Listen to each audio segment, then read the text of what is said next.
আমরা সেই প্রজন্ম যারা হাসিনার গুলির সামনে দাঁড়াতে আমরা ভয় পাই নাই।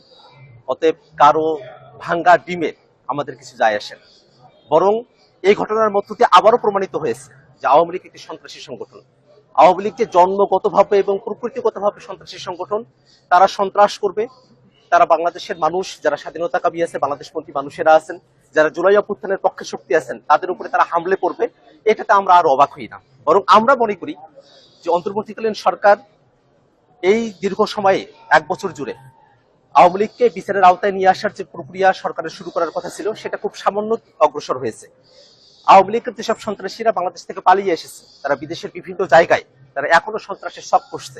আমরা অন্তর্বর্তীকালীন সরকারের কাছে আহ্বান রাখবো, যারা দেশে এবং দেশের বাইরে আওয়ামী লীগ এবং তাদের দোসররা সন্ত্রাসের সব করছে, তাদেরকে অতি দ্রুত বাংলাদেশে ফিরিয়ে নিয়ে গিয়ে তাদেরকে বিচারের আওতায় নিয়ে আসা হবে। এবং আমরা একটা কথা বারবার স্পষ্ট করে বলি, আজকে আমরা যখন নিউ ইয়র্কে এয়ারপোর্টে আমরা নেমেছি, আমরা দেখেছি আওয়ামী লীগের সন্ত্রাসীরা তারা যখন হুঙ্কার দিয়ে আসছিল, তারা যখন নানা অশ্রাব্য গালিগালাজ করছিল।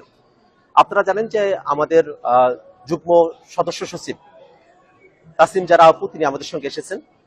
তাকে উদ্দেশ্য করে নানা ধরনের অশ্রাব্য গালিগালাজ করা হয়েছে, আমাদের উদ্দেশ্য করে অশ্রাব্য গালিগালাজ করা হয়েছে। আমরা মনে করি এটাই আওয়ামী লীগের চরিত্র। আওয়ামী লীগ আজকের এই ঘটনার মধ্যে দিয়ে আবারও তাদের যে সন্ত্রাসের